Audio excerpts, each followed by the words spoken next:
First things first, Isaac, how are you? I'm good. I'm very good. Woke up at 5 o'clock today, and we flew here. The flight was 3 hours late, and because of you had like some storm over here, and then we were flying. It was like the bumpiest flight ever. But I'm here now, and I'm excited. We're glad you made it. Yes, so before we get into the music Yeah. that you released just recently, I'd like to jump back a little bit because you started early, and then this is well known. You played in a choir, and Yeah. what was it like being in music at that early an age? Like, well, yeah, I started really early. I was in the choir when I was 6 years old, so that was very, very early, and I did that for like 2.5 years, and then I kind of just I didn't feel the classical music, so I wanted to do like something else, but I still wanted to sing, so I started taking singing lessons for a while. Then I quit that as well, and just after a while, me and my dad actually wrote a song. My dad wrote the English because I didn't know any English. I was at that time I was 11 years old, and then I got signed to Sony at age 11. But is it a weird world, so to say, to get into at that age when you're only 11? And yeah, and it was actually like back there in Scandinavia, it got very big very fast. So it was like the first song, and then everything just came. So it was kind of. Everything was super new to me. I didn't know anything about the whole thing. I didn't like grow into it. I just jumped straight into like the music, whole scene and everything. But it's been fun, and even though I've been doing it for like professionally for like 5 years, I'm still just like 17, so I still have a lot in front of me. Well, I guess because well, like you say, you're only 17, and then you already have 3 albums out. So yeah. If we don't have time to go into all of them, Yeah, of course but can you see for yourself the development between? Yeah, very much. Like when my first album, my voice was very high. It was you can't tell if it's a 12-year-old girl or 12-year-old boy. You wouldn't know. Then the other album, I was going through the voice change, which was it was a hard time because I was touring at the time, and my voice changed like at every show. And then this album is actually the one that I could actually be selling worldwide. And it's been really the fans have really liked it. I think it got like it's so gold in doing like the first day, and the people really liked it. And well, because like you say, you got a lot of attention very early on. Yeah. So what was it like having to deal with that when you're only 12, 13 years old? Yeah, it was special because I also had to do school. I go to school like anyone else. I'm away from school more than than other people. But my dad is also a teacher, so I travel with him. But it wasn't really that hard because I didn't really think about it. Because I had like a good team, so they took care of the the business and the struggle. Of course, there's been special because when you're young, going to school and stuff will be different if you have like a fandom and stuff. So. Yeah, because well, you have video clips on internet, on TV, and that kind of stuff. So did people treat you differently after you kind of? Yeah, for sure. Some people, but again, I was so young, I didn't really know. I was kind of blind for that, so I didn't notice. And it's cooler to just not think about it that much. Right. And even though it's gotten very big in Scandinavia, I still feel like it's a hobby, and it's not like work for me at all. Oh, yeah, that's good. Yeah. So well, the last album, Faith. Yeah. When you started writing, did you have kind of an image in mind of what you wanted for the album?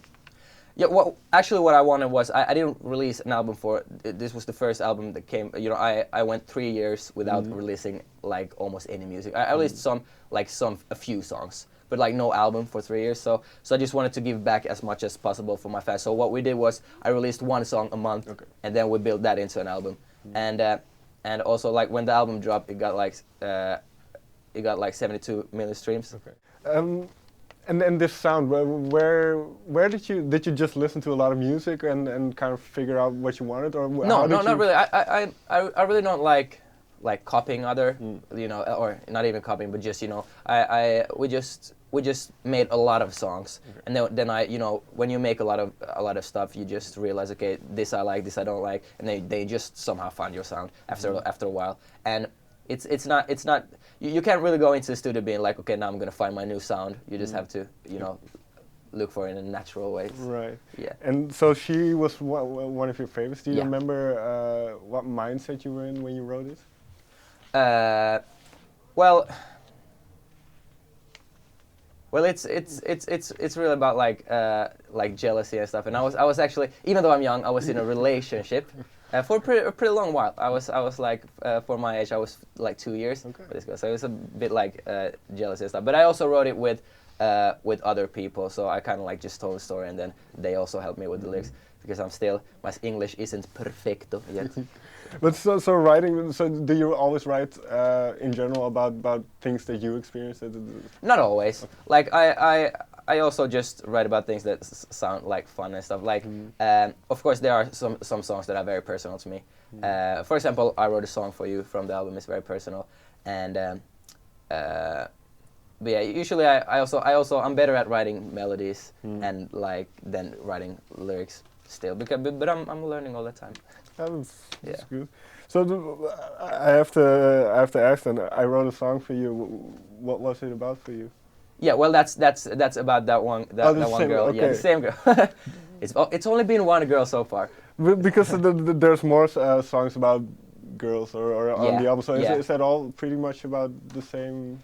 Yeah, the songs that I was writing the lyrics for, or when I was in the sessions, they're about that girl and love in general, like because there's a lot of like teenagers listening to me, and every teenager is going through some love stuff at some point, probably. Do you know if she has heard the songs? Oh yeah, like we're very good friends. Okay. Yeah, she was probably the first one to hear it from out of all my friends. So what was her reaction?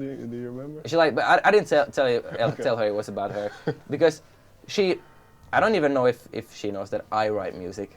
Like she just maybe thinks that I get all the songs and I just sing them, and it's nothing personal. Right. Okay. But now she knows. Fair enough. And well, Beast is another one. Beast is one of the singles. Yeah. So with that song, what was your intent? What did you want out of that song? Just wanted to make a dope party track. Okay. That was really all, and it did very well again. And that was also one of the first songs that introduced my new sound to a lot of because I've been working in Scandinavia mostly, like Finland, Sweden, Norway, these countries. But this song actually got some attention also here down in Europe. By the way, thanks for having me.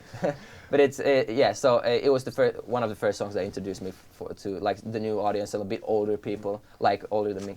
Were you worried about how people might react to kind of the new you?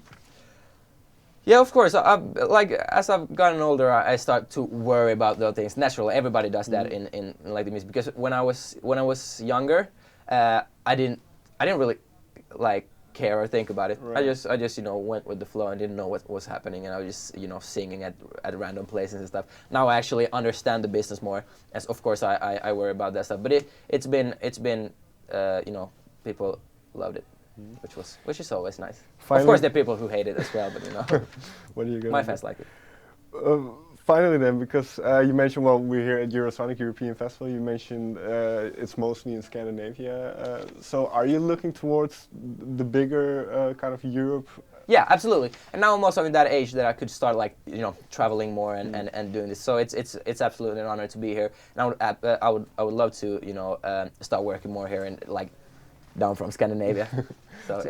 So this might be too early because Faith hasn't been. Well, let me ask you differently then. Yeah. The album is called Faith. How come? Well, it was more like I have faith in my fans. They have I was just thankful for them to them. Okay. For waiting for me, because I was kind of I didn't release anything for a very long time, and it's just about the whole relationship between me and my fans. It's very tight, and I have faith in them. They clearly have faith in me. So. Last question then. What is one of the best reactions you had from a fan? Well, the fans actually are pretty. They're pretty crazy at some point. So, do you mean by the music or anyways, like just meeting me or something? Maybe coming up to you and saying something, or, meeting you. I actually have a video on Instagram where you have to scroll down if you want to find it. But I was in Norway and we were gonna go surprise the people standing outside the hotel. There were a lot of people standing outside the hotel. So we went out with me and my security. We went out like the back way, and we're walking, to the main entrance. And then there were two fans just walking, down the smaller street that we came out on. And then I just, started filming and tapped her on the shoulder and said hi. And she starts screaming like crazy, like it's mental. I got so scared, and my security was in front of me. He was like, "What's going on?" I started running back and everything. It was so fun, and the reaction was really, real.